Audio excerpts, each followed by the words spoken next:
section intro. Title: Piss on Pity. During the 19th century, there was a huge growth in the number of charitable organisations. Many were set up to address concerns about the welfare and living conditions of poor and disabled people. These charities often reinforced the idea that disabled people were helpless, objects of pity that needed to be rescued. This image of disabled people has deep historical roots in culture. One of the most famous examples is Tiny Tim from Charles Dickens' novel A Christmas Carol. Similar representations of disabled people can still be found in books, films, and television today. Disabled activists have long rejected charity and the ways in which it undermines disabled people's independence. As early as 1893, blind workers set up their own union and campaigned under the slogan, "Justice, not charity." The 1990s saw thousands of disabled people gathering to express anger and contempt for televised charity fundraiser Telethon and its portrayal of disabled people.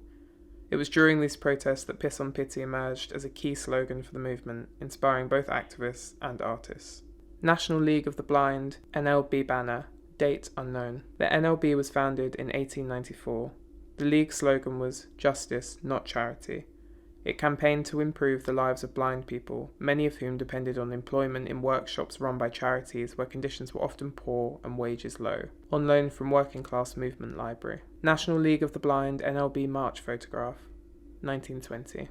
The NLB campaigned for the state to take responsibility for employing blind people and to provide a pension for those who could not work. To secure these aims, the League organised a march from 3 locations in Britain to meet for a mass demonstration in London. 171 blind workers marched to Trafalgar Square. The Manchester contingent left from Stevenson Square in the Northern Quarter.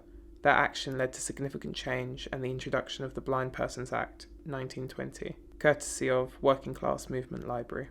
Photograph of flower makers at John Groom's Cripplage and Flower Girls Mission, date unknown. Preacher John Groom established the Cripplage and Flower Girls Mission in 1866. The artificial flowers produced at his workshops were sold at exhibitions or fundraising events. These events often included flower-making demonstrations where the young women's impairments were presented as curiosities, courtesy of the Mary Evans Peter Higginbotham collection.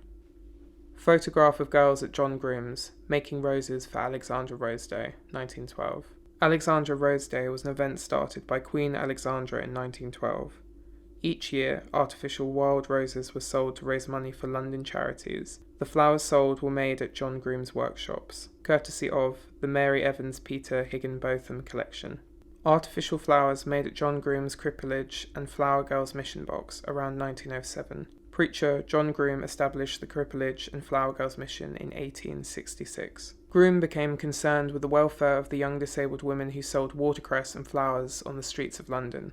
He began by providing them with shelter and refreshment, but by 1876, Groom had set up a workshop which trained the young women to make artificial flowers like the ones displayed here. The flowers were then sold to raise funds for the mission.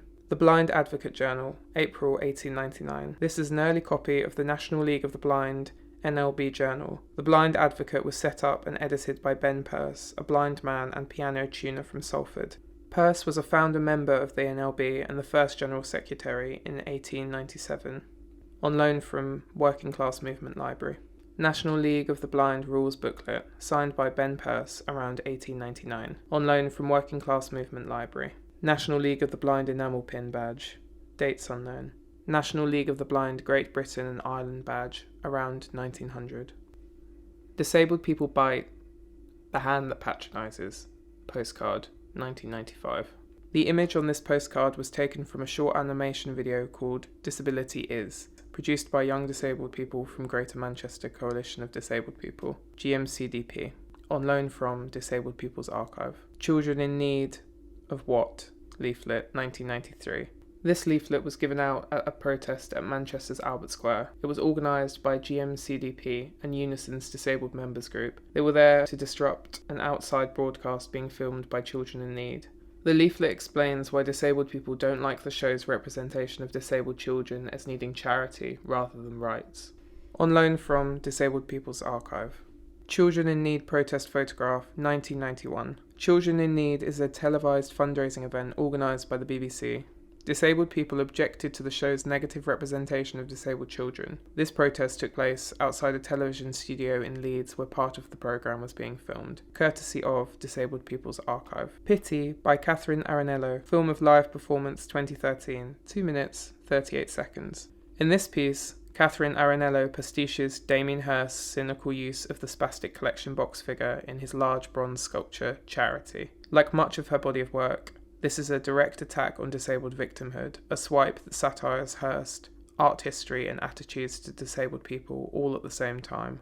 Courtesy of Catherine Aranello. Quote, "And she looks at the crowd on the TV news, with their wheelchairs and sticks and their guides. They are brandishing banners, they are pissing on pity, and they celebrate difference with pride. Something stirs inside." Lyrics from Tragic But Brave, song written by Ian Stanton. Help the Normals Collection Can by Dolly Sen, 2012. Dolly Sen created this charity collecting can to challenge assumptions about who we should pity. Making disabled people objects of pity is damaging. It will always keep them in a subservient situation. Dolly turned this on its head and made being normal a thing to pity to see how the average non-disabled person feels about being put in that position. Giving to charity won't change the lives of disabled people. Seeing what part you have in creating or supporting a society that excluded people does. On loan from Dolly Sen. Photographs of Shaken Not Stirred Into Which, performance by Tony Heaton, 1992. Shaken Not Stirred is a performance piece by artist Tony Heaton. It was first commissioned in 1991 and then recreated in 1992 as a part of the Block Telethon campaign. At the centre of the piece is a sculpture made out of 1,760 charity collection cans arranged in the shape of a pyramid. These photographs capture that performance at the Block Telethon press conference. They show Heaton hurling a prosthetic leg into the pyramid, symbolically demolishing the hierarchy of charities. On loan from Endaka. Ian Stanton and Piss on Pity, Dada Fest performance photograph around 1992.